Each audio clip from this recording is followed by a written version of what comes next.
Every morning when you awaken, you make a fundamental choice that determines the entire trajectory of your day, your week, your year, and ultimately your life. This choice is not made through your actions, though actions will follow. It is not made through your words, though words will manifest. This choice is made in the silent sanctuary of your imagination, in that sacred space where you decide who you are going to be. The moment you declare, "I am tired," you become tired. The instant you affirm, "I am poor," poverty rushes to meet you. When you persistently assume, "I am unsuccessful," failure becomes your faithful companion. But here is the glorious revelation that changes everything. The moment you dare to assume, "I am prosperous," prosperity begins to reorganize your entire world to match your assumption. You see, your imagination is not some whimsical faculty for daydreaming or escaping reality. Your imagination is the very workshop of creation itself. It is the divine power by which worlds are formed and lives are transformed. When you imagine, you are not pretending or fantasizing. You are literally creating. Every great invention, every magnificent work of art, every revolutionary discovery, every beautiful relationship, and every successful enterprise began as an imaginal act in someone's consciousness. The airplane was flying in the Wright brothers' imagination long before it soared through the physical sky. The masterpiece lived in Michelangelo's mind before he ever touched chisel to stone. The fortune existed in Carnegie's consciousness before it ever appeared in his bank account. But most people live their lives completely unconscious of this tremendous power that dwells within them. They imagine haphazardly, carelessly, fearfully. They imagine what they do not want with the same intensity that they should imagine what they do want. They replay their failures, rehearse their fears, and wonder why these very things continue to manifest in their experience. They have reversed the proper order of creation. Instead of imagining first and then experiencing, they experience first and then imagine more of the same. This is the great misunderstanding that keeps humanity in bondage to circumstances that they themselves have created. Tonight, I am here to restore you to your birthright, to awaken you to the recognition of your own divine nature, how to teach you how to consciously use this power that you have been unconsciously using all your life. The law of assumption is operating in your life whether you know it or not. Whatever you assume to be true about yourself, others, and your world will inevitably manifest in your experience. This is not a theory to be debated or a philosophy to be discussed. This is the fundamental law by which your entire life operates, and it operates with mathematical precision. When I speak of assumption, I am not speaking of positive thinking or wishful hoping. I am speaking of a deep, persistent, unwavering conviction about the nature of reality. An assumption is a state of consciousness that you inhabit so completely that it becomes your natural way of being. It is not something you do occasionally when you remember to be positive. It is not something you practice for a few minutes during meditation. It is the very foundation upon which your entire life is built. Your assumptions are the invisible roots from which all the visible fruit of your experience grows. Consider for a moment the story of your own life up to this point. Look at your relationships, your career, your health, your finances, your achievements, your failures. Now I want you to honestly examine what you have consistently assumed about yourself in each of these areas. I promise you that if you are brutally honest, you will discover that your external circumstances are nothing more than a perfect mirror of your internal assumptions. The man who assumes he is unlucky consistently experiences unfortunate events. The woman who assumes she is unlovable repeatedly attracts relationships that confirm this belief. The person who assumes prosperity is not for them lives in a world where money is always scarce. This recognition should not discourage you but liberate you, for it reveals that you are not a victim of external forces but the creator of your own experience. If you created your current circumstances through your assumptions, then you can create entirely different circumstances by changing your assumptions. This is the most empowering truth you will ever encounter because it places the power to transform your life entirely in your own hands. The question then becomes, how do you change an assumption? How do you transform a deeply ingrained belief about yourself and your world? The answer lies in understanding the nature of assumption itself. An assumption is not changed through argument or evidence. You cannot reason yourself out of poverty or think yourself into health. Assumptions are changed through the persistent practice of imagining yourself to be what you want to be until this imagining becomes as natural as breathing. This brings us to the most practical aspect of this teaching. You must learn to live in the end. You must dare to imagine that you already are what you want to become, already have what you want to possess, already experience what you want to experience. This is not self-deception or denial of current facts. This is the conscious use of your imagination to create new facts. When you live in the end, you are not waiting for your desire to manifest. You are not hoping it will happen someday. You are living from the assumption that it has already happened, that it is already true, that it is already yours. Let me give you a concrete example of what it means to live in the end. Suppose you desire to be financially prosperous, but currently find yourself struggling with money. The natural tendency would be to focus on your current lack, to worry about bills, to fear the future, and to hope that somehow things will get better. But this approach only perpetuates and strengthens your assumption of lack. To live in the end means to imagine so vividly and persistently that you are already prosperous, that this assumption becomes your natural state of consciousness. You would wake up each morning not as someone hoping to become prosperous, but as someone who is already prosperous. You would make decisions not from the consciousness of lack, but from the consciousness of abundance. You would think, feel, and act not as someone who needs money, but as someone who already has more than enough. This practice requires tremendous discipline and persistence because your current circumstances will continuously try to pull you back into your old assumptions. Your bank account, your bills, your material conditions will all seem to contradict your new assumption. This is where most people fail. They take a few steps into the new assumption and then retreat at the first sign of contradiction. They allow their physical senses to overrule their imagination. They forget that imagination is a creative power and that the physical world must eventually conform to whatever is persistently imagined. You must understand that there is always an interval of time between the assumption and its manifestation. During this interval, you must have the faith to persist in your assumption despite apparent contradictions. This faith is not a blind hope, but an inner knowing that the law is operating and that what you have imagined must come to pass. Faith is simply the consciousness of the wish fulfilled, maintained despite sensory evidence to the contrary.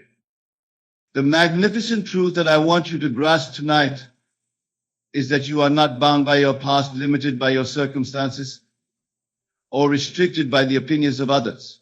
Every moment presents you with a fresh opportunity to assume a new state of consciousness and thereby create a new reality. The failures of yesterday have no power over you unless you give them that power by continuing to assume they define you. The lack you experienced in the past cannot continue into your future unless you persist in imagining more of the same. I have seen individuals completely transform their lives through the consistent application of these principles. I have witnessed the poor become wealthy, the sick become healthy, the lonely find love, and the unknown become famous.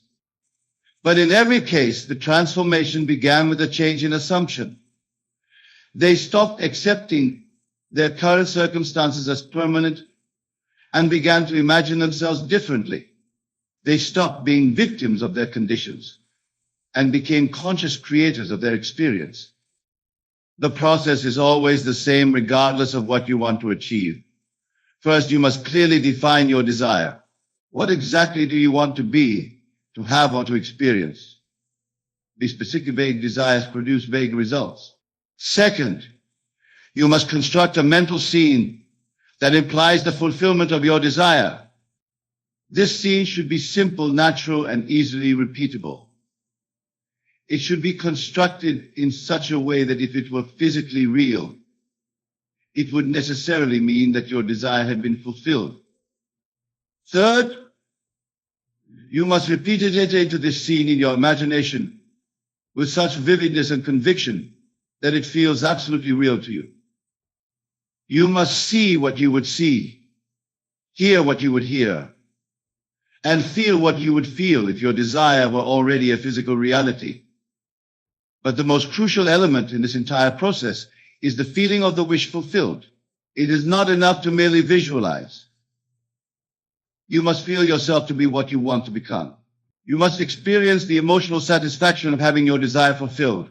This feeling is the secret of creation. When you can genuinely feel yourself to be prosperous, you are prosperous in consciousness, and what is true in consciousness must manifest in experience. When you can authentically feel yourself to be loved, you are loved in consciousness, and this inner state will attract the corresponding outer experience. Many people fail in their attempts to apply these principles because they approach them mechanically. They go through the motions of visualization without ever actually experiencing the feeling of fulfillment. They imagine having what they want while simultaneously feeling the lack of it. This contradictory approach cancels out their efforts and produces no results. You must learn to completely surrender to the imaginal experience. You must be willing to let go of your awareness of current circumstances and fully inhabit the reality of your fulfilled desire. This surrender requires a kind of mental flexibility that many people have lost through years of rigid thinking. You must become like a child again, capable of being completely absorbed in an imaginary game. When a child plays house, they are not pretending to be a parent. They are a parent in their own consciousness. When they play store, they are not imitating a shopkeeper. They become a shopkeeper in their imagination. This complete identification with the imagined state is what you must recapture if you want to transform your life. The beautiful thing about this law is that it works with absolute consistency.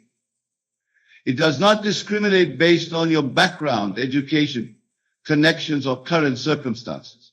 It responds only to your assumptions. The person born into poverty can become wealthy through the proper use of imagination. The person with limited education can become wise and successful through the persistent assumption of wisdom and success.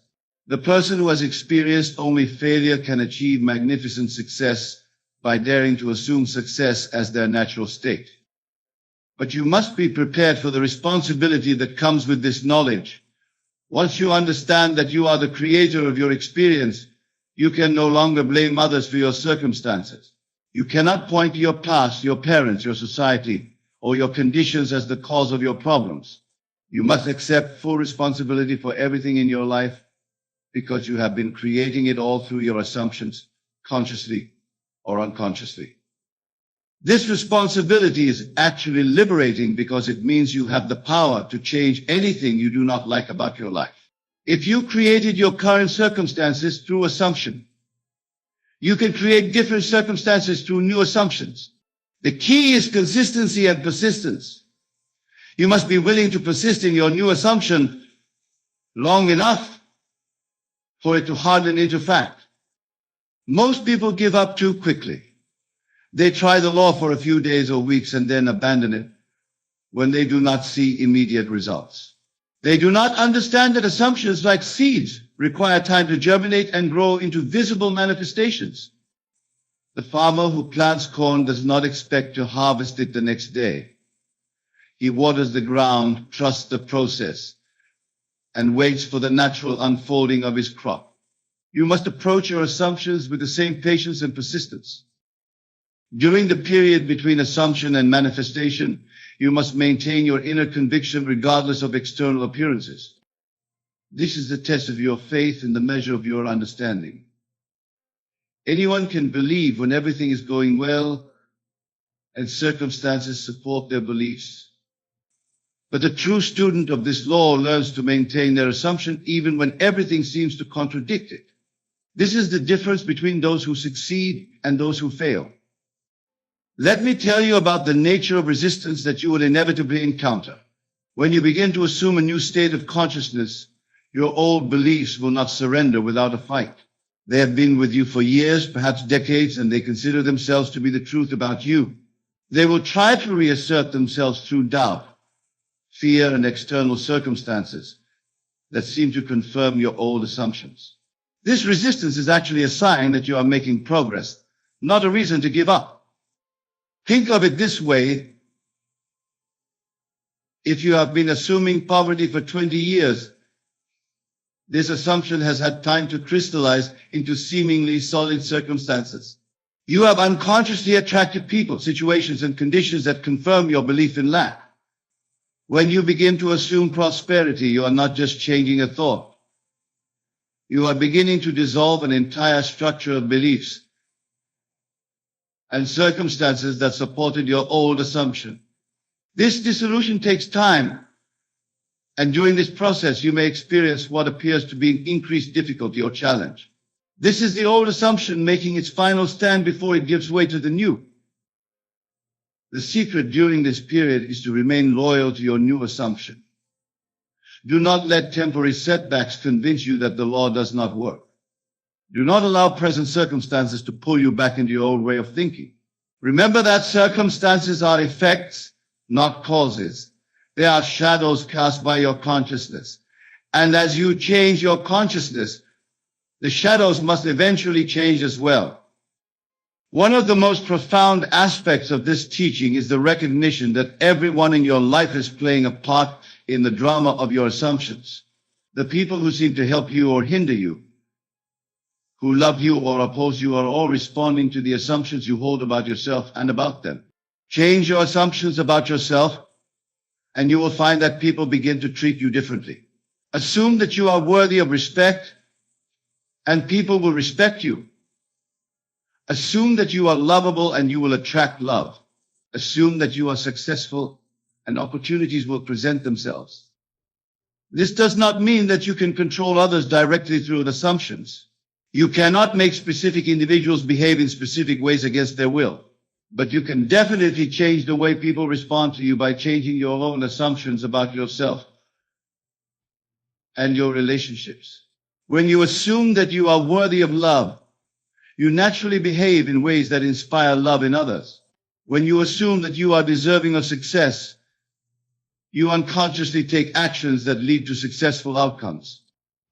The law of assumption also explains why some people seem to have natural seed, while others consistently experience misfortune. The lucky person unconsciously assumes that good things happen to them, and this assumption attracts fortunate circumstances.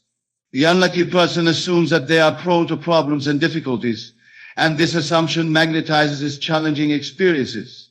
Neither person may be consciously aware of their assumptions, but these assumptions are operating nonetheless. This brings us to the importance of becoming conscious of your current assumptions. Most people are completely unaware of the beliefs they hold about themselves and their world. They have inherited these beliefs from their family, society, and past experiences, and they accept them as unchangeable facts. But every assumption, no matter how long you have held it, or how true it seems to be, can be changed through the proper use of your imagination. Start by examining your life honestly and identifying the assumptions that have created your current experience. If you are struggling financially, what assumptions about money and prosperity have you been unconsciously maintaining? If you are lonely, what beliefs about love and relationships have you been harboring? If you are unhappy in your career, what assumptions about success and your own abilities have been operating in your consciousness? Once you have identified these limiting assumptions, you can begin the process of replacing them with assumptions that will create the life you actually want to live. This replacement is not accomplished through argument or analysis, but through the persistent practice of imagination. You must learn to catch yourself in your old assumptions and immediately redirect your thoughts toward your new assumption. For example, if you catch yourself thinking, "I never have enough money," you must immediately replace this thought with, "I always have more than enough money for everything I need and want." If you find yourself assuming, "I am not attractive enough," you must immediately shift to, "I am beautifully and attractively made." If you discover yourself believing, "Good things don't happen to people like me," you must instantly substitute, "Wonderful things are constantly happening to me." This practice requires vigilance and dedication, but it becomes easier with time. Eventually, your new assumptions will become as natural and automatic as your old ones were. When this happens, your external world will begin to shift to match your internal transformation. You will find yourself thinking different thoughts, making different choices, and attracting different experiences. People will begin to see you differently. Opportunities will present themselves, and what once seemed impossible will become inevitable. The most beautiful aspect of this teaching is that it returns to you the dignity of your divine nature. You are not a helpless victim of circumstances beyond your control. You are not at the mercy of other people's opinions or decisions. You are not limited by your past or restricted by your present conditions. You are a divine being with the power to create your own reality through the conscious use of your imagination. This power has always been yours. You have been using it unconsciously all your life, creating both your successes and your failures through your assumptions. Now you have the opportunity to use this power consciously, deliberately, and successfully. You can choose what you want to experience and then use your imagination to create the assumptions that will manifest these experiences in your life. Remember that mastering your mind is not a one-time achievement, but a lifelong practice.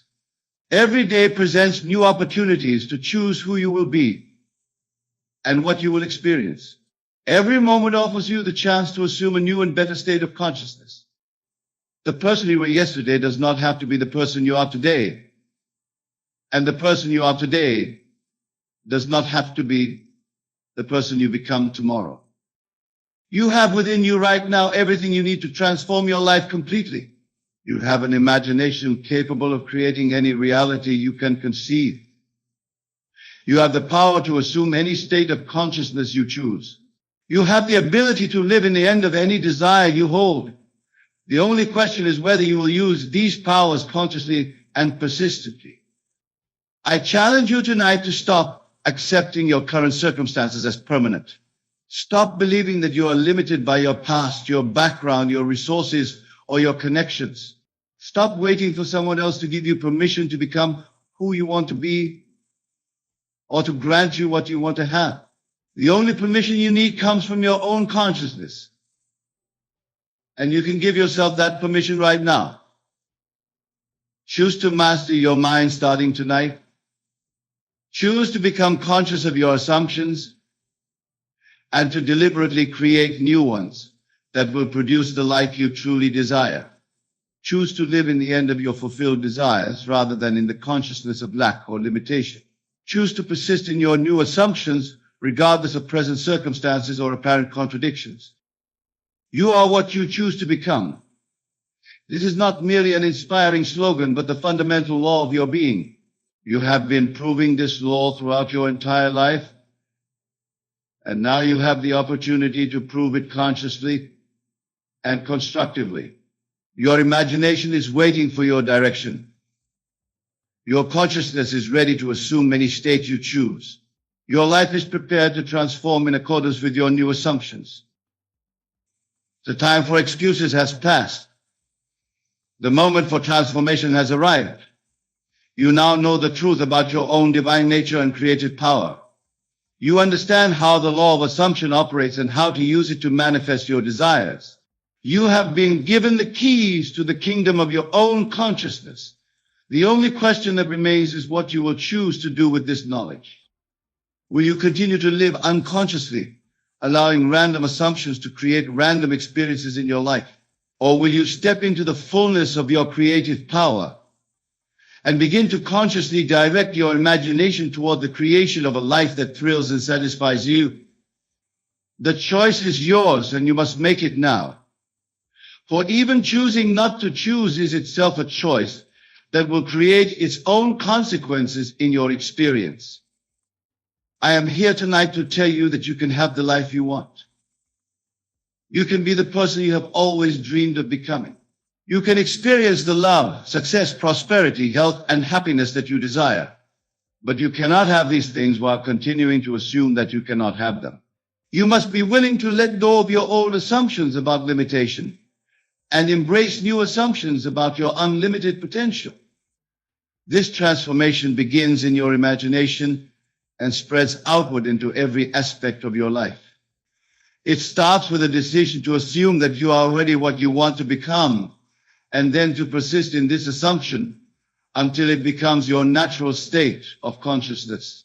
From this new state, you will think new thoughts, feel new feelings, make new choices, and take new actions. These will attract new people, create new opportunities, and manifest new circumstances that match your new assumption about yourself.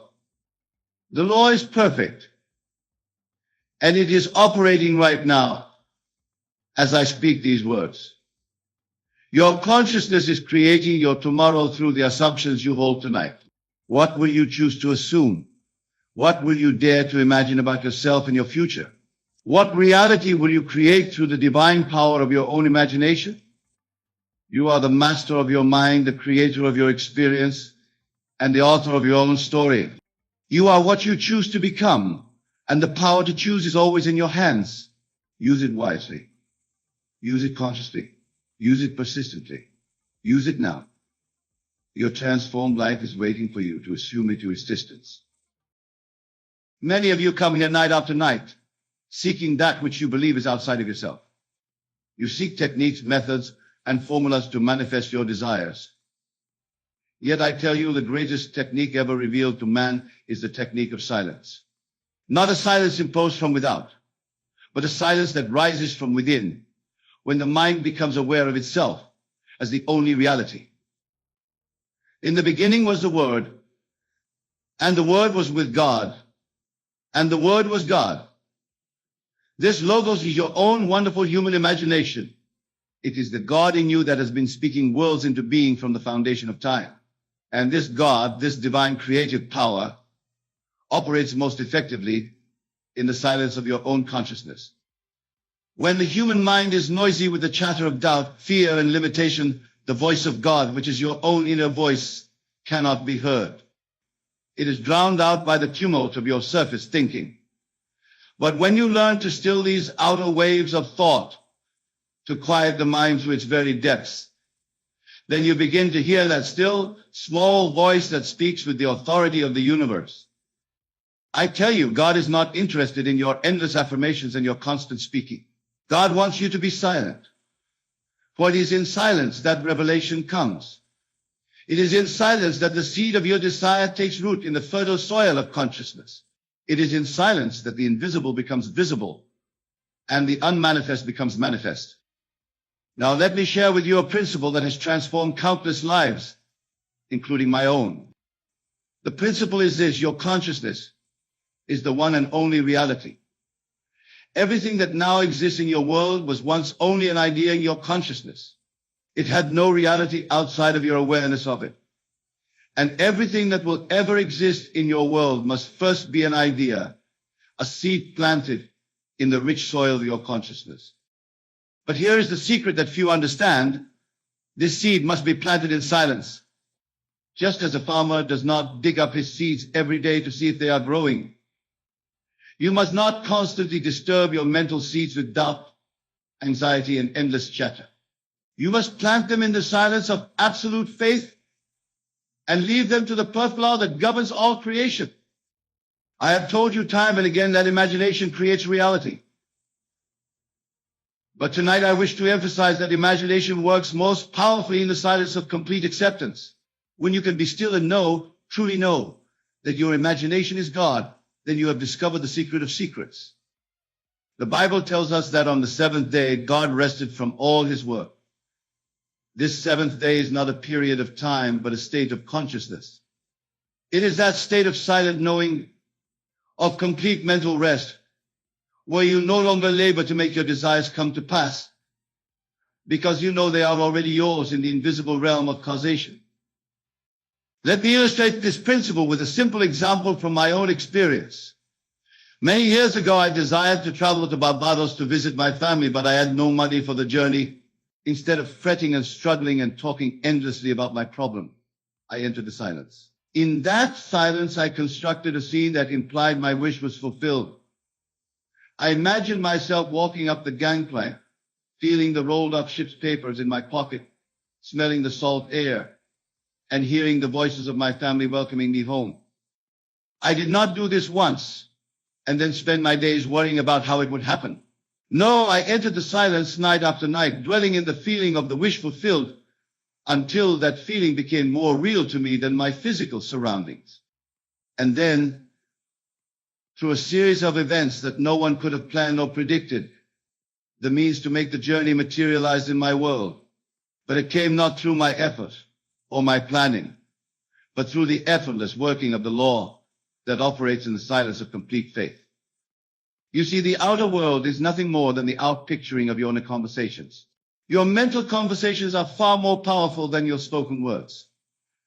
And in the silence of absolute conviction, these mental conversations shape the substance of your reality with an authority that no spoken word could ever possess. Now, someone might ask, but Neville, doesn't God want us to pray? And isn't prayer a form of talking to God? Yes, but true prayer is not what most people think it is. True prayer is not begging or pleading with a God outside yourself. True prayer is the feeling of gratitude and thankfulness that comes when you know your desire is already yours. It is the silence of fulfillment, not the noise of want. When Jesus said, when you pray, go into your room and shut the door and pray to your Father who is in secret, he was telling you to enter the silence of your own consciousness, to shut out the evidence of the senses, and to commune with the God within you who sees in secret and rewards you openly. This is the true meaning of prayer, not endless talking, but silent knowing. I tell you, God wants you to be silent, not just with your lips, but with your doubting mind, with your anxious heart, with your fearful emotions. For in that perfect silence, the power that created worlds finds unobstructed expression through you. The great mystics and seers of all ages have discovered this truth. They did not accomplish their mighty works through ceaseless activity or constant affirmation. They accomplished them through the power of silence, a silence so profound that in it they became one with the source of all being.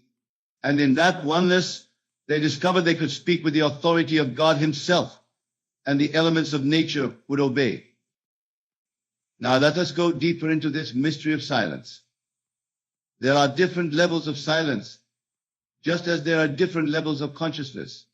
There is the silence of the lips, which is merely the absence of speech. This is the most superficial form of silence, and by itself has little transformative power. Then there is the silence of the mind, where the constant chatter of thoughts subsides and you enter a state of mental quietude. This is a deeper form of silence and is the beginning of true meditation. But beyond this is the silence of desire, where all wanting ceases because you know that you already possess what you seek. This is the silence that Jesus spoke of when he said, therefore I tell you, whatever you ask in prayer, believe that you have received it and it will be yours. This is not a silence of emptiness, but a silence filled with the absolute conviction of fulfillment. And finally, there is the silence of being, where you transcend all sense of separate selfhood and know yourself as one with the divine creative power that sustains the universe. This is the silence where miracles are born, where the impossible becomes possible, where the word becomes flesh. I want to emphasize that this silence is not a passive state. It is the most active, most powerful state you can enter. For in this silence, you are aligned with the creative forces of the cosmos. You are at the center of creation, speaking worlds into being through the silent authority of your own I am. Now, someone might say, but Neville, the world is full of noise and distraction. How can I find this silence in the midst of my daily life? The answer is that you must make time for silence, just as you make time for any other important activity. You must set aside periods each day when you withdraw from the world of the senses and enter the kingdom within. For some of you, this might mean rising before dawn when the world is still asleep. For others, it might mean finding a quiet corner during your lunch break. For still others, it might mean the moments before sleep, when the conscious mind begins to surrender to the subconscious. The time and place are not important. What matters is that you establish a regular practice of silence, a holy habit of entering the secret place of the Most High. But remember, the goal is not just to experience silence during these special times. The goal is to carry the silence with you throughout your day, to live from the quiet center of your being, even as you engage with the noisy world around you. This is what it means to pray without ceasing, to maintain that inner connection with the God of silence, no matter what is happening in your external environment. Let me share another principle with you, one that is intimately connected with the power of silence. The principle is this: consciousness is the only reality. Everything else, the entire world of form and phenomena, is simply consciousness objectified. Your body, your bank account, your relationships, your circumstances, all of these are states of consciousness made visible. Now, if consciousness is the only reality, and if the world is simply consciousness objectified, then it follows that the most effective way to change your world is to change your consciousness. And the most powerful way to change your consciousness is through the silence of assumption. In the silence of your own being, you can assume any state you desire.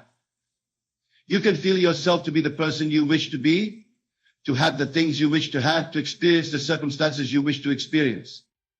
And if you can maintain this assumption until it takes on the tone of reality, which it will do in the silence of complete acceptance, then your outer world must reshape itself to match your inner conviction. This is not positive thinking or wishful thinking. This is the creative use of the only true causative substance in the universe, consciousness itself. This is the art of conscious assumption, which is the secret of all successful manifestation. But remember, assumption only works in silence. If you assume you are wealthy today and then spend tomorrow talking about your bills and your lack, you have nullified your assumption with the noise of contradiction. If you assume you are healthy and then continually discuss your symptoms with others, you have drowned out the silence of healing with the clamor of complaint. This is why God wants you to be silent. Not to deprive you of expression, but to empower your expression with the force of unshakable conviction. For what you proclaim in silence, in the depths of your consciousness, will always carry more creative power than what you proclaim with your lips. Now, I know some of you may be thinking, but Neville, I have tried to be silent. I have tried to assume my wish fulfilled. And yet nothing has changed in my world. To you, I say, check your silence. Is it truly the silence of knowing, or is it merely the silence of hoping? For there is a world of difference between the two. The silence of hoping says, I am assuming my desire is fulfilled, and I hope it will materialize in my world. This is not true silence, for it contains within it the noise of doubt and uncertainty. The silence of knowing says, I am what I have assumed myself to be, and the outer world has no choice but to reflect my assumption. This is the silence that moves mountains. Remember the words of Job, you will decree a thing, and it will be established unto you. But this decree is not made with the lips, or even with the conscious mind. It is made in the silence of complete acceptance, where your wish is fulfilled not as a future possibility, but as a present fact. Let me tell you a story that illustrates this principle. A woman came to me some years ago in dire financial straits. She had lost her job, her savings were depleted, and she faced eviction from her apartment.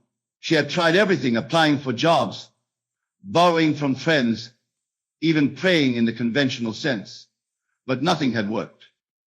I told her, the solution to your problem is silence. Not the silence of inaction, but the silence of absolute knowing. I instructed her to construct a scene that would imply her financial problems were solved. In her case, it was a scene where she was telling a friend how wonderfully things had turned around, how she now had more than enough money to meet all her needs. I told her to enter this scene each night as she fell asleep, to feel its reality, to hear the words coming from her own lips, to see the joy on her friend's face. But I also gave her a stern warning. During the day, be silent about your problem. Do not discuss it. Do not complain about it. Do not even think about it if you can help it. Maintain the silence of one who knows their prayer is already answered. She followed this advice faithfully, and within 2 weeks, she received an unexpected check in the mail, a tax refund she had forgotten about, plus interest, which was almost exactly the amount she needed to stabilize her situation. Shortly thereafter, she was offered a job that paid significantly more than the one she had lost. When she came back to tell me what had happened, I reminded her, it was not your action that created this change. It was your silence, the silence of one who knows the law and trusts it completely. This story is not unique. I could tell you hundreds like it from my own experience and from the experiences of those who have applied this principle of silence. The law works with mathematical precision when it is not interfered with by the noise of doubt and contradiction. Now let us explore another aspect of this power of silence. The Bible tells us that in the beginning, God created the heavens and the earth. The earth was without form and void, and darkness was over the face of the deep. And the Spirit of God was hovering over the face of the waters. And God said, let there be light, and there was light. Notice the sequence here. Before God spoke the creative word, there was formlessness, void, and darkness. This represents the silence that precedes all creation. It is the still point, the zero state, the empty canvas upon which the divine artist paints the masterpiece of manifestation. In your own life, before you can speak your word with power, before you can effectively assume the state of your wish fulfilled, you must enter this same silence.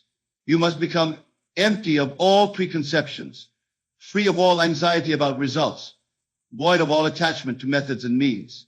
Only in this silence can the Spirit of God, your own wonderful human imagination, hover over the waters of your consciousness and bring forth the light of new creation.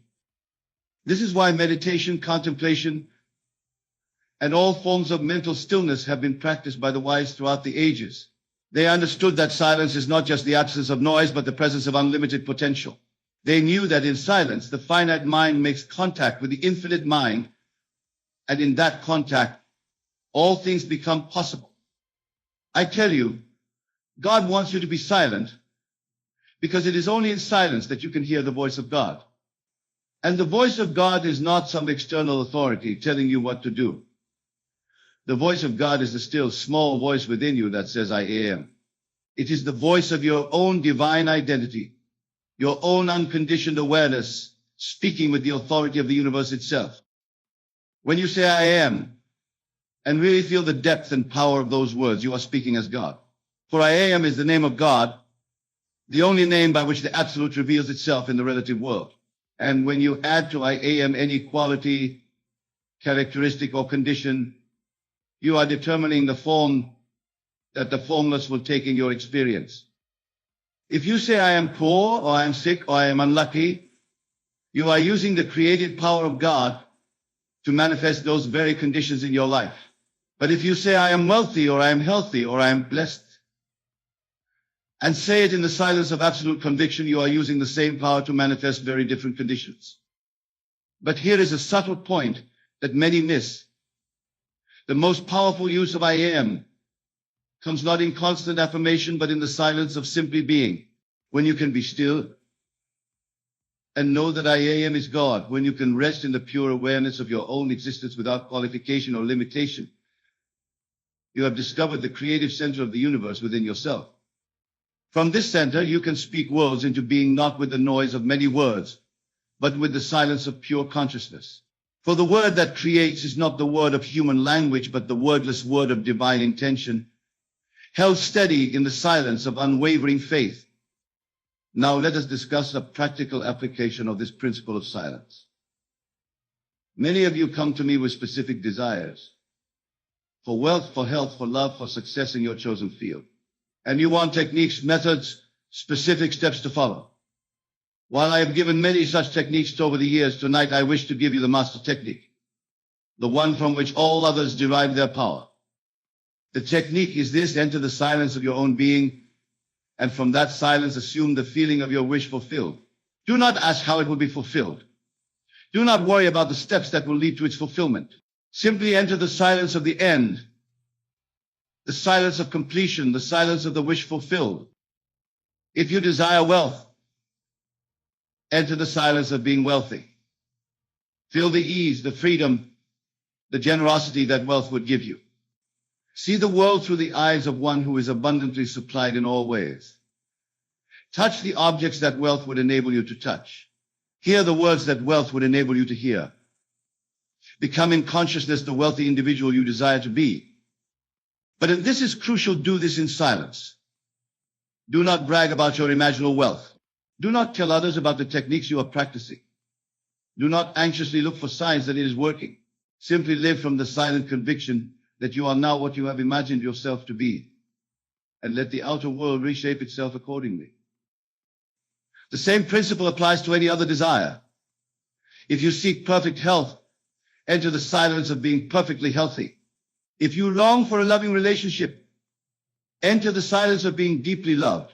If you aspire to professional success, enter the silence of having already achieved it. In each case, the key is the same: the silence of absolute assumption. This silence must be maintained not just during your specific periods of meditation or imagination, but as much as possible throughout your day. This does not mean you cannot speak or interact with others. It means that in your heart, in the core of your being, you maintain the silent knowing that your desire is already fulfilled. When others speak to you of their problems, listen with compassion, but do not inwardly accept their limitations as your own. When circumstances seem to contradict your assumption, observe them, but do not inwardly grant them the power to shake your conviction. When doubts arise in your own mind, acknowledge them, but do not let them disturb the deeper silence of your unwavering faith. This is the silence that Jesus maintained even as he was being crucified. This is the silence that allowed him to say, "Forgive them, for they know not what they do." He did not see death as real because in the silence of his own being, he knew himself to be eternal life. And because he maintained this silence even in the face of apparent destruction, he was able to demonstrate the resurrection that is the birthright of every child of God. You too can achieve what the world would call miracles if you will only learn to be silent in the way I have described. For miracles are not violations of natural law, but the operation of a higher law, the law of consciousness, which supersedes all lesser laws when it is applied in silence and faith. Now, I know that for many of you, maintaining this silence is difficult. The world is full of evidence that seems to contradict your assumptions, your own senses, your own memory, your own habitual thinking. All seem to argue against the reality of your imagined state. This is why the practice of silence must be cultivated, developed, strengthened through regular use. Start with small things. Assume a state that is not too far removed from your present experience and practice maintaining the silence of that assumption until it manifests. As your confidence grows, as your understanding of the law deepens, you can apply the same principle to larger, more significant changes. But always remember, the power is not in the size of your desire, but in the depth of your silence. A small desire assumed in perfect silence will manifest more quickly and more perfectly than a large desire held with doubt and anxiety. Master the art of silence with the little things, and the big things will take care of themselves. Let me emphasize another aspect of this silence that is often overlooked. The silence I am speaking of is not a passive, inactive state. It is not about doing nothing in the outer world. You should continue to take the actions that your position in life requires. If you have a job, perform it to the best of your ability. If you have responsibilities, fulfill them conscientiously. If opportunities present themselves, explore them with enthusiasm. The silence is in your consciousness, in your inner conviction, in your mental and emotional attitude toward yourself and your world. It is perfectly possible, indeed, it is essential to combine outer activity with inner silence. This is what Jesus meant when he advised us to render unto Caesar the things that are Caesar's, and unto God the things that are God's. Caesar represents the world of effects, the outer realm of form and circumstance. God represents the world of causes, the inner realm of consciousness and imagination. By maintaining silence in the realm of causes, by knowing without doubt or contradiction that you are what you have imagined yourself to be, you imbue your actions in the realm of effects with transformative power.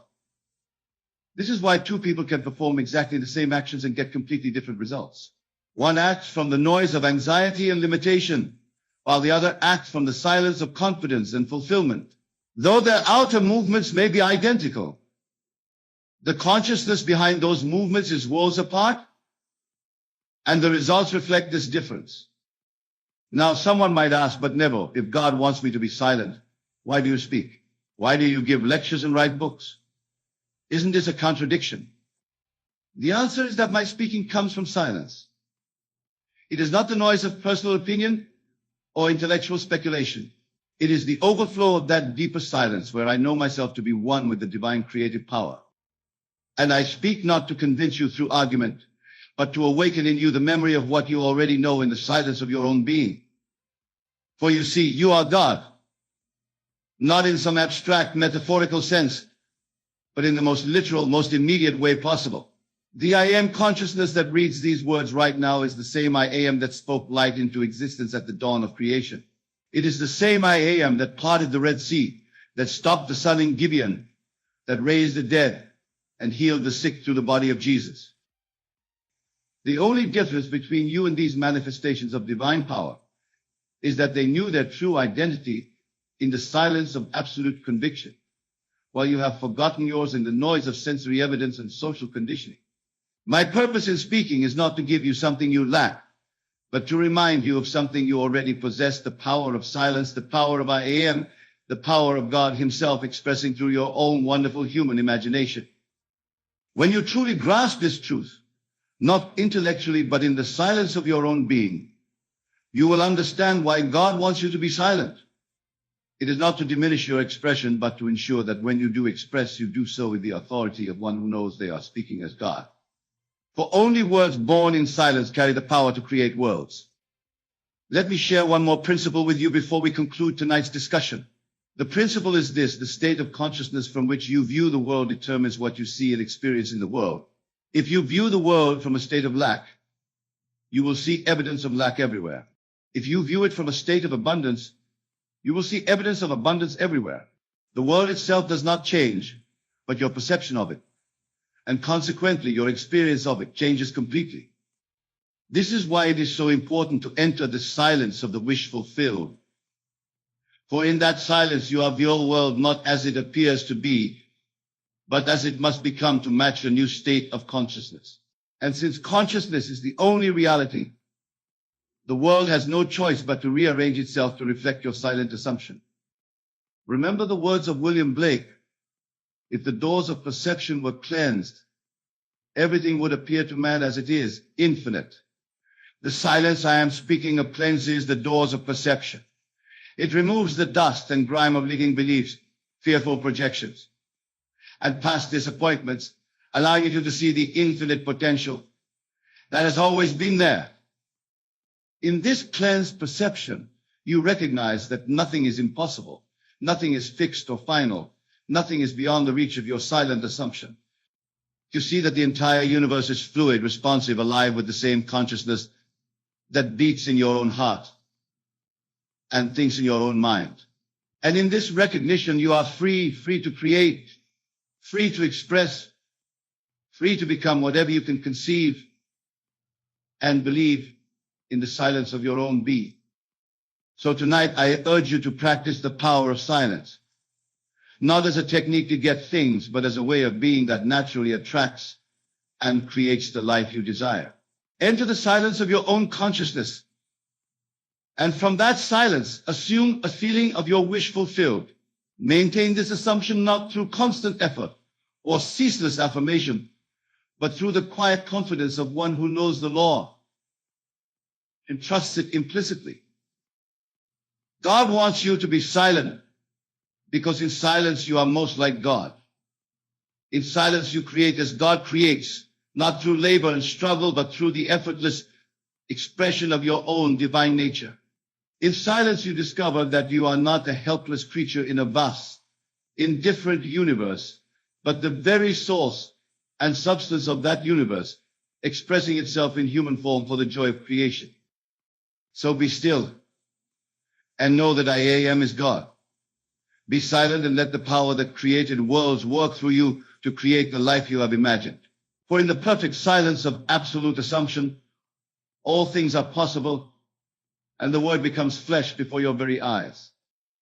Remember, in quietness and in confidence shall be your strength. Not in noise, not in many words, not in ceaseless activity, but in the profound silence of knowing, really knowing that you are what you have imagined yourself to be. This is the secret of secrets, the mystery of mysteries, the power of powers. And now as you leave here tonight and return to your daily lives, carry this silence with you. Let it be your constant companion, your trusted guide, your unshakable foundation. For the one who has discovered the power of silence has discovered the power that moves worlds, the power that transforms lives, the power that turns the word into flesh and dwells among us. The power of silence is the power of God Himself, expressing through your own wonderful human imagination. Use it wisely, use it lovingly, use it confidently, and watch as the invisible becomes visible and the impossible becomes possible in ways that no one, including yourself, could ever have planned or predicted. For this is the promise of the ages, the testimony of the prophets, the secret taught by Jesus to His closest disciples. The kingdom of God is within you. And this kingdom is entered not through much speaking, but through the perfect silence of one who knows that I am is the name of God, and that this I am is your own true identity now and forever. Thank you, and good night. You are not here to conform to the world. You are here to transform it. Not by might, not by numbers, but by consciousness. The one who is truly chosen will always feel the tension between the inner call and the outer crowd. You are not misunderstood because you are wrong. You are misunderstood because you have awakened. Many ask, why do I feel so distant from others? Why do I walk a path that seems so empty of companions? But I tell you, that sense of isolation is not a punishment. It is preparation. For the chosen one does not gather strength from noise, but from stillness. You were not meant to follow the multitude. You were meant to realize that the multitude begins within you. There is a sacred solitude that comes before the birth of any great manifestation. You do not withdraw from people because you are antisocial. You withdraw because you are being attuned. You are learning to move from assumption, not approval. You are learning to trust your inner knowing more than the chatter of the world. And when the time is ripe, the vision planted in the solitude of your heart shall speak, and it shall not lie. This message is for the soul who feels like a stranger among many. It is for the spirit who cannot drown out the whisper of the unseen. You are not meant to blend in. You are meant to remember who you are, and from that remembrance reshape reality itself. There is a kind of solitude that the world does not understand, a holy separation that is not chosen by the ego, but appointed by the spirit. The chosen ones do not walk away from people because they are prideful or arrogant. They are called into a space where the noise of the world no longer serves their becoming. Divine isolation is not punishment. It is the womb of transformation. It is in this quiet distance that a new awareness begins to rise, one that is not fed by external validation but nourished by internal revelation. The chosen soul is extracted from the crowd not because they are unworthy of company, but because their assignment cannot be fulfilled in the presence of too many voices. There is something sacred about being set apart. Many try to avoid it. They fill their lives with movement, conversations, and noise, hoping to escape the quiet that demands reflection. But the chosen one begins to feel uncomfortable in rooms where superficiality is celebrated. Their spirit no longer finds satisfaction in shallow exchanges. Their presence begins to feel heavy for others, not because they are trying to be intimidating, but because their vibration exposes what is hidden. It's not always rejection, it is resistance. People sense the difference, and that difference, even when unspoken, creates a barrier. The chosen one doesn't need to say a word. Their energy speaks before their mouth opens. And for those who are not ready, that silence feels like thunder. This isolation is not accidental. It is by design. The divine does not raise up a voice for generations in the middle of a crowd. The greatest movements begin in caves, in deserts, in lonely places. There is a stripping away that takes place in seclusion, a refining of motives, a realignment of vision, a breaking of attachments that once defined the self. The chosen one is led away so that they may be taught how to see differently, think differently, move differently. And this re-education cannot be done in public. It must happen in the stillness of the soul, far from the gaze of applause or the echo of opinion, because what is born in private carries the power to shift entire realities in public. Often the chosen one will wrestle with the weight of this isolation. It does not always feel like a blessing. There are days when the silence feels like abandonment, when the solitude feels like exile. But in those moments, something deeper is being forged. A reliance not on people but on presence.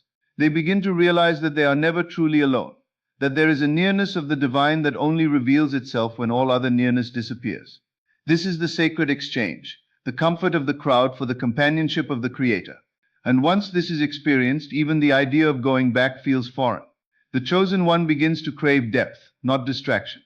They learn to value alignment over attention, purpose over popularity. In this divine isolation, the chosen one becomes intimately acquainted with their own soul. They begin to listen not to what others say about them, but to what truth says through them.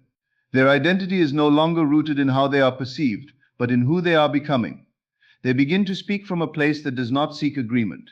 They walk into spaces no longer looking to be understood. The approval of the masses loses its grip. The gaze turns inward, and there in the hidden place vision begins to rise. Ideas once blurry become clear. Directions once uncertain begin to solidify. And what once felt like exile now feels like elevation. This journey is not for the faint-hearted. To be chosen is to be called into separation, and that separation can look like being misunderstood by family, distance from friends, misread by peers, but all of it is part of the divine design, because in order to carry what others cannot carry, you must be willing to walk where others cannot walk. The loneliness is not weakness. It is evidence that you are being prepared for something weighty, something eternal. You are not missing out. You are being set apart, not for isolation's sake, but for illumination. What is happening in the invisible will soon be seen. But first, the chosen one must learn to thrive in the unseen. There is a kind of strength that only grows in the soil of solitude. It cannot be taught in crowds. It cannot be activated through popularity. It is the kind of strength that comes from sitting with yourself long enough to know who you are, and standing with that truth long enough to not be moved when others try to shake it. Divine isolation teaches you how to become your own sanctuary. It teaches you how to build altars in your soul and light fires without needing an audience. You begin to realize that this sacred space, though quiet, though empty, is not barren. It is rich with wisdom.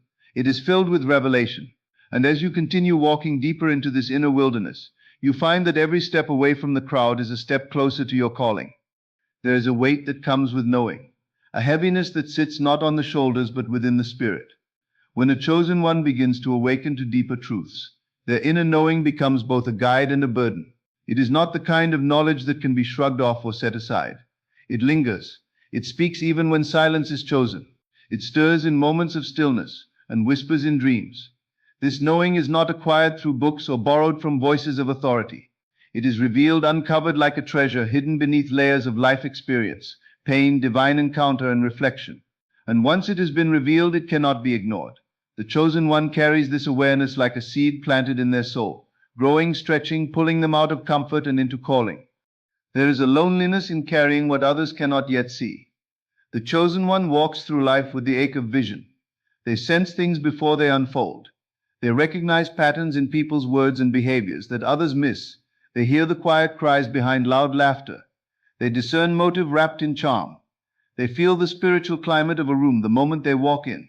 This knowing separates them not by arrogance but by assignment. They are not quick to speak, not because they are afraid, but because they are measuring the weight of words. They've learned that not every truth can be shared, and not every ear is ready to hear what their spirit sees. There is restraint in them, not silence. There is patience, not hesitation. And that patience is born from the understanding that timing is as important as truth. Carrying inner knowing also means being misunderstood. When a chosen one senses danger ahead and warns those around them, they are often dismissed as paranoid or negative. When they challenge popular opinions or confront comfortable lies, they are labeled difficult, judgmental, or too intense.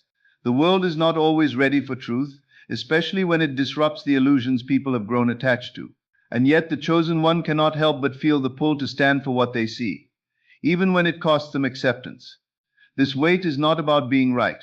It is about being faithful to what has been shown to them in the quiet, in the secret, in the sacred space of communion with the unseen. The chosen one often feels like a bridge between two worlds, one foot in the physical, the other in the spiritual, one hand reaching toward heaven, the other touching the earth. They are translators of the invisible, interpreters of divine patterns that few take time to perceive. This is not a role they choose, it is a mantle placed upon them. And with this mantle comes the responsibility to steward what they know with wisdom. It means discerning when to speak and when to stay silent. It means praying for people who mock them, interceding for those who reject them, and holding space for those who are not yet ready to see. The chosen one is not moved by applause or offended by silence. They are grounded in the knowledge that purpose is greater than popularity, and that divine truth will always outlast human opinion. The weight of inner knowing also changes how the chosen one interacts with time. While others are living moment to moment, chasing temporary highs and fleeting applause, the chosen one lives with the long view. They carry insight that stretches beyond the present. They build with the future in mind. Their prayers are not just emotional responses. They are prophetic alignments. Their decisions are not just practical steps. They are spiritual strategies. They walk with intention, not because they are cautious, but because they understand the ripple effect of their choices. They know that what they carry is not just for them. It is generational. It is legacy. It is movement in seed form. And so they move differently. They live with a quiet urgency, not rushing but refusing to waste time on things that don't align with what they've been shown. Sometimes the chosen one carries revelations that they do not yet fully understand. This inner knowing is both a gift and a test. It sets the chosen one apart not for superiority but for sensitivity. It makes them feel deeply, see clearly, hear spiritually. It makes them uncomfortable with compromise and allergic to pretense. It draws them into rooms they did not ask to enter and pulls them out of circles they used to love. It transforms their appetite. They no longer crave entertainment. They crave revelation. They no longer seek comfort. They seek alignment. They no longer chase crowds. They seek connection with truth, with destiny, with the divine. They become marked by presence, not performance. And the more they honor what they carry, the heavier it feels, not as a burden, but as evidence that they are trusted with something eternal. There is a reason why the chosen ones often feel out of place in crowds, even when they are surrounded by familiar faces. Something within them begins to stir uncomfortably when they are in environments where depth is absent and authenticity is scarce. This is not due to pride or superiority, but because their spirit is being pulled in a direction that is no longer aligned with the noise and distraction of the crowd. The chosen ones are not designed to blend in, they are wired to awaken. An awakening cannot happen in places where the soul is numbed by constant stimulation, shallow validation, and superficial connections. As their awareness deepens, their spirit begins to resist the energies that once felt like home. They become increasingly sensitive to the emotional and spiritual climate around them, detecting insincerity, falsehood, or confusion where others only see normality. This sensitivity is a signal that their soul is separating, not to isolate them as punishment, but to prepare them to become something radically different. There is a shedding that happens when the chosen one begins to walk away from the crowd. The voices that once affirmed them no longer have the same weight. The environments that once comforted them now feel constricting. The activities that once brought pleasure now seem meaningless. Something sacred is happening beneath the surface, an unraveling of attachments that no longer serve their divine purpose. The soul begins to crave something more, a higher resonance, a deeper truth, a stronger connection with the eternal. And in this craving, the chosen one starts to pull away, not to be alone for the sake of solitude, but because they are being called into a deeper level of alignment that the crowd cannot accommodate. The multitude thrives on sameness, but the chosen one is marked by difference. The crowd fears silence, but the chosen one is being taught to dwell in it. The crowd seeks affirmation from others, but the chosen one is being trained to live from inner conviction. The chosen one's separation is not just physical, it is spiritual. They may still be in rooms with others, but their soul begins to detach from the need to be understood or accepted. They no longer feel the urge to explain their choices or defend their evolution. They are no longer interested in arguments or debates designed to protect old paradigms. Their vision has shifted. They are no longer just seeing with natural eyes, they are perceiving with spiritual insight. And because of this, the crowd starts to feel foreign. Not because the people are evil, but because the chosen one's frequency has changed. The vibration of the crowd can no longer hold the weight of what is forming inside of them. The more they obey the divine prompting within, the more they are led into solitude. And in that solitude, clarity begins to emerge. Not the clarity that comes from others' opinions, but the clarity that is born in communion with divine presence. There is a profound discomfort that can accompany this separation. The chosen one may mourn relationships that once felt like destiny. They may grieve the loss of routines that once gave structure to their identity. But underneath the grief is a gentle knowing, a whisper that says you were never meant to stay where you started. The crowd represents what is comfortable, what is common, what is predictable. But the chosen are not called to live predictable lives. They are called to create pathways that have never been walked before. And creating those pathways requires spiritual focus, emotional discipline, and unwavering faith, qualities that can only be developed in the wilderness, not in the crowd. In the wilderness, the chosen one learns to hear the voice that is often drowned out by noise. In the wilderness, they are stripped of distractions until all that remains is the raw, unfiltered truth of who they really are. This separation from the crowd is also necessary, because the chosen one carries a message or a mission that cannot be compromised by popular opinion. If they stayed in the crowd, they would be tempted to dilute their message, soften their convictions, or trade authenticity for applause. But in isolation, there is no one to perform for. There is no need to impress, only the invitation to become, and in becoming, they develop a kind of spiritual authority that does not depend on numbers, likes, or followers. It is the authority that comes from knowing who they are, whose they are, and why they were sent. This is not something the crowd can give them. It is something that must be revealed in the quiet, carved out through seasons of separation and refinement. When the chosen one finally accepts this separation as sacred, they stop looking back with longing and start moving forward with intention. They begin to see that what felt like rejection was actually protection. What felt like loneliness was actually an invitation to intimacy with the divine. The further they walk from the crowd, the closer they come to clarity. The more they let go of needing to be understood, the more they are filled with understanding. And slowly their vision becomes sharper, their voice becomes stronger, and their purpose becomes undeniable. They no longer need the crowd to validate their path, because their steps are being ordered by something greater than opinion. They have been set apart not to judge the crowd, but to shine in a way that eventually draws others to the truth. But that light can only be ignited in the absence of distraction, in the sacred silence of divine separation. There is a kind of transformation that does not announce itself with noise, but instead unfolds quietly in the still spaces of the soul. The chosen ones are not shaped in the presence of crowds, nor in the chaos of applause. They are shaped in silence. Silent transformation is the process by which the spirit is refined, not by external events alone, but by deep internal shifts that often go unseen by others. While the world expects visible signs of progress and public affirmations of success, the chosen one undergoes a much deeper journey. They are being changed from the inside out. Their thought patterns are being renewed. Their desires are being purified. Their responses are being restructured. And all of this happens beneath the surface, in the solitude where only divine eyes are watching. This is where true power is born, not in performance but in presence. The chosen ones are often hidden during their most transformative seasons. It may seem like they are standing still, like nothing is moving forward, like they are being forgotten. But in that hiddenness, a divine construction is taking place. While others are building platforms, they are building character. While others are chasing attention, they are developing spiritual weight. They are learning how to stand alone, how to remain grounded without external support, how to walk through the fire without burning out. This process is not glamorous. It does not earn applause, but it prepares them for the responsibility of influence that will later be placed on their shoulders. The strength required to carry destiny must be forged in silence, because noise creates distraction, but silence fosters depth. The deeper the foundation, the higher the building can rise, and the chosen one is being built for height.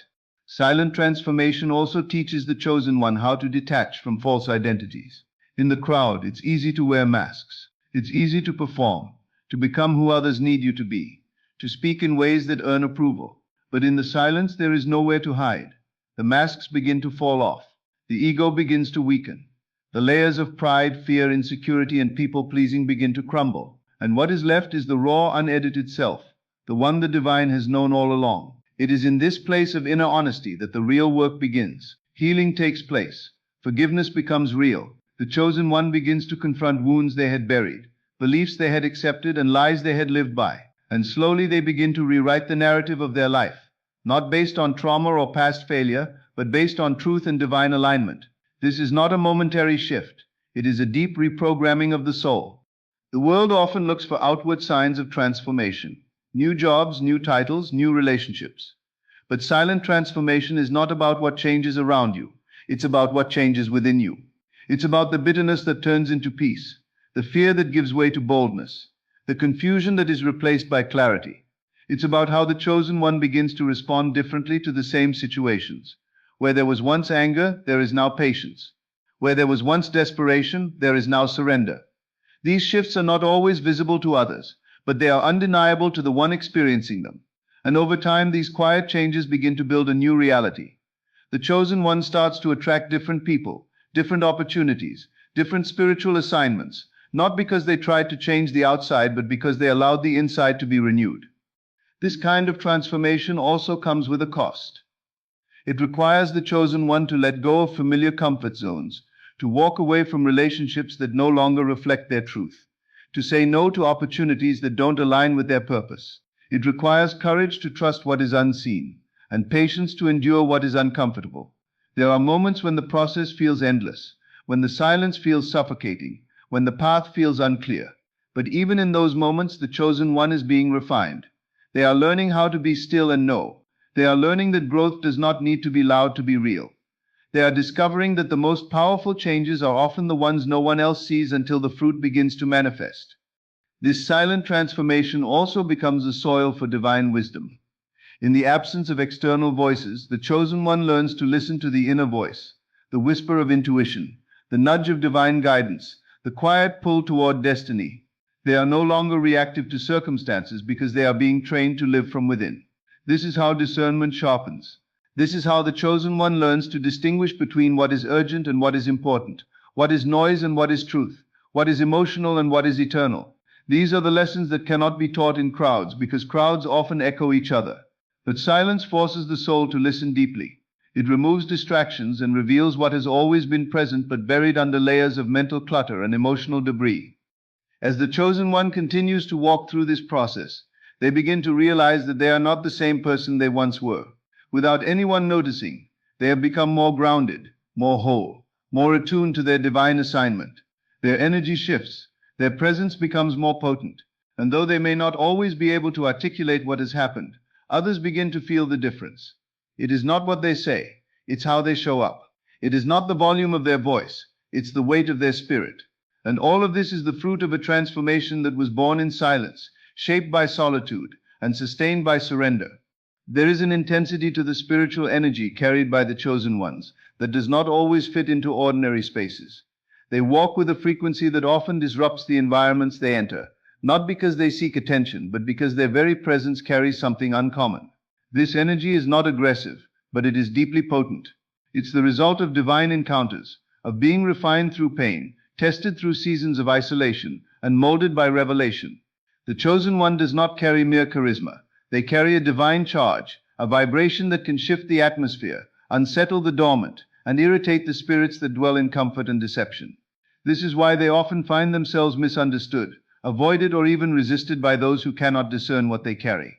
Their energy is not neutral. It has impact. It causes movement. It forces reactions. The spiritual weight they carry is not always seen with natural eyes. To some they may seem quiet, unassuming, or even odd, but beneath the surface, their soul emits an undeniable force. Their very silence speaks. Their presence disrupts demonic operations. Their prayers change the trajectory of situations. Their discernment reveals what others prefer to hide. People may not know why they feel uneasy in their presence, but something within them begins to stir. Sometimes it's conviction. Sometimes it's discomfort. Sometimes it's a longing for truth that has long been buried. The chosen one does not have to declare who they are. Their spirit announces it long before they speak. This kind of energy cannot be contained or manipulated. It flows from a well that was dug in suffering, in surrender, in sacred communion. Because of this intense spiritual presence, the chosen one often finds that others either draw close with admiration or pull away with unexplained discomfort. Relationships can feel strained without clear reason. Invitations may stop coming. Conversations may become awkward. This is not because the chosen one has done something wrong, but because what they carry exposes what others try to hide. They become mirrors, revealing spiritual clutter and unhealed wounds. Their light shines in dark corners, not with judgment but with purity, and that light can be unsettling to those who are not ready to confront their own shadows. Even those who once celebrated them may begin to withdraw, not realizing that their discomfort is not personal but spiritual. The chosen one must learn not to take this personally. They must understand that their energy is designed to cleanse, not conform. This spiritual energy also makes it difficult for them to remain in environments that tolerate mediocrity, compromise, or spiritual laziness. Their soul becomes restless in places where truth is diluted, where faith is replaced with performance, and where growth is sacrificed for popularity. They feel drained in conversations that revolve around gossip, surface-level ambitions, or constant complaining. Their spirit rejects dishonesty, manipulation, and hidden motives. This is not because they are perfect, but because they have been purified. They have walked through the fire of divine correction and emerged with a hunger for authenticity. Anything less than that begins to feel toxic. Their energy no longer matches what once entertained them, what once felt comfortable, what once passed for normal. They are no longer who they used to be, and their spirit refuses to pretend. The energy of the chosen one also carries a protective force. It repels what is not aligned with their purpose. Friendships that are not meant for the next season fall away. Opportunities that would compromise their integrity disappear. Paths that lead to destruction become blocked. Doors close not as rejection but as redirection. This protection is not always pleasant, but it is precise. The chosen one begins to realize that their spiritual vibration is not just drawing what is meant for them. It is also deterring what is dangerous. Their spirit sends a signal to the unseen realm, a declaration that says this one is marked. And because they are marked, they are monitored. They are watched. They are covered.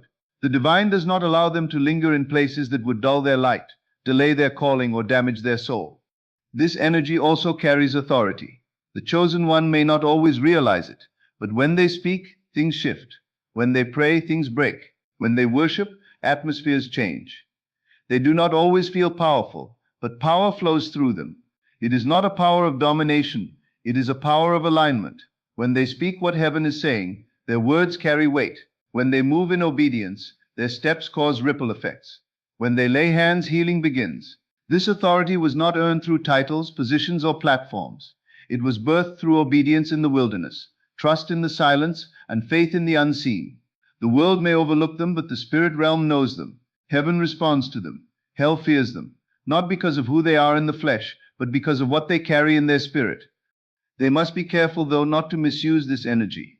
They must remain humble, teachable, and aligned. The same energy that heals can harm if it is filtered through bitterness or pride. The chosen one is constantly being refined, not to diminish their light, but to ensure it remains pure.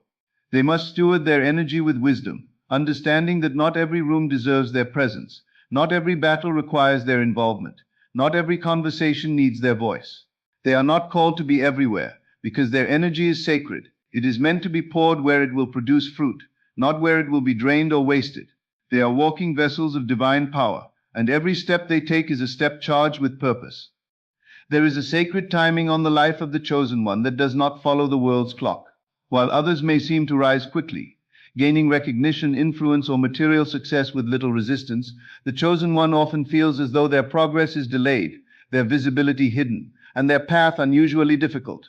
But this delay is not punishment, it is preparation. The chosen one's timeline is not governed by convenience, but by divine precision. Their growth must be rooted before their elevation can be trusted. Their character must be forged before their calling can be released in fullness. Every delay is a layer of preparation. Every pause is protection from premature exposure. They are not being overlooked, they are being developed. Their time will come, but it will come when their foundation is strong enough to hold the weight of what is destined for them. There are seasons when the chosen one is ready in their desire, but not yet ready in their discipline. Their heart may burn with passion to serve, to lead, to influence, but there are still patterns, emotions, and thoughts that must be refined. Divine timing is not just about what happens, but about when it happens. A good thing at the wrong time can become a burden instead of a blessing. The chosen one is not allowed to step ahead just because they feel ready. They must be aligned with heaven's rhythm. This rhythm is not rushed. It is deliberate, patient, and wise. It takes into account not just what the chosen one wants, but what they must become in order to carry it. They are not just being prepared for a platform.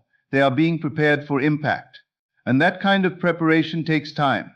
While others are celebrated publicly for their visible achievements, the chosen one is often celebrated silently in the spirit for battles no one sees. They are being trained in private victories, conquering internal fears, releasing deep disappointments, mastering emotional stability. These unseen wins are laying the foundation for future authority. The delay teaches them how to stand without applause, how to believe without evidence, how to wait without complaining. These qualities are not praised by the world, but they are required for destiny. Every season of waiting sharpens their vision, deepens their faith, and strengthens their discernment. Delay becomes a teacher, and through its slow unfolding, the chosen one learns how to walk by trust and not by sight. There are divine doors that cannot be forced open. The chosen one may try to create opportunities, to push into spaces they feel called to, only to find themselves blocked or ignored. These shut doors are not rejections. They are divine roadblocks meant to protect timing. Just because a door is good doesn't mean it's right. The chosen one must learn that divine timing includes divine placement. The right place at the wrong time can lead to compromise. The right gift without the right maturity can cause collapse. The chosen one must trust that what is truly theirs will not pass them by, but will wait for the appointed time. And when that time comes, no human hand can stop it. Doors will open with ease. Connections will align without striving. Resources will flow where obedience leads. During this waiting, the chosen one is often stripped of crutches. They are not allowed to rely on connections, titles, or validation from others. They must become anchored in divine identity. They must learn to know who they are even when no one else affirms it. This anchoring builds an inner strength that cannot be shaken when the platform comes. It ensures that when they are finally seen, they do not perform to be accepted, but express what has already been cultivated in secret. Their message has weight because it has been tested. Their voice carries authority because it has been forged in silence. This kind of strength cannot be manufactured. It must be formed in seasons of delay where no one is watching and yet everything is changing. The chosen one often watches others advance and wonders why their journey feels slower. But their walk is not one of comparison, it is one of covenant. Their process is longer because their roots are deeper. They are not called to temporary influence, but to lasting legacy. And lasting legacy requires a long preparation. While others are sprinting toward temporary gain, the chosen one is being shaped for eternal purpose. This purpose cannot be rushed. It cannot be microwaved. It must be marinated in time, matured through obedience, and purified by surrender. Delay is not denial. It is divine strategy. Every slow step is building endurance. Every hidden moment is refining purity. Every waiting season is preparing the chosen one to sustain what is coming. The silence in delay is where the chosen one becomes intimate with the divine. Without constant movement, they are forced to be still. Without immediate results, they are invited to listen. Without recognition, they are drawn into dependence. In this stillness, revelation flows. Vision becomes clearer. Identity becomes unshakable. The chosen one begins to realize that what they are being trusted with is too sacred to be rushed. They understand that divine timing is not based on pressure, it is based on purpose. And purpose unfolds at its appointed hour. When the moment comes, all things will align. What once felt like delay will be revealed as divine orchestration, and the chosen one will be able to walk through that open door not as someone trying to prove their worth, but as someone fully aware of who they are, fully prepared for what they carry, and fully surrendered to the one who timed it all perfectly. So understand this deeply. If you are one of the chosen ones, your path will never look like the crowd's. You will be set apart, not out of punishment, but out of divine protection. You will feel the sting of isolation, the weight of delay, the burden of carrying an energy too heavy for ordinary rooms, not because you are broken, but because you are being prepared for something extraordinary. What you carry is sacred. What you feel is divine tension between who you were and who you are becoming. And this transformation cannot happen in places filled with noise, distraction, and shallow connections. That is why you cannot be around a lot of people. You are not meant to blend in. You are meant to evolve in silence and emerge in power. Every moment you spend in solitude is not wasted. It is building something in you that cannot be shaken when your season comes. You are not hidden to be forgotten. You are hidden to be formed. The delay is not denial, it is a divine setup. The discomfort is not punishment, it is pruning. And your energy is not too much, it is sacred fire in a world that often prefers the cold. So honor the silence, respect the delay, trust the transformation, and walk boldly in your set-apartness. Because when the time is right, heaven will make sure the world sees exactly who you were always meant to be.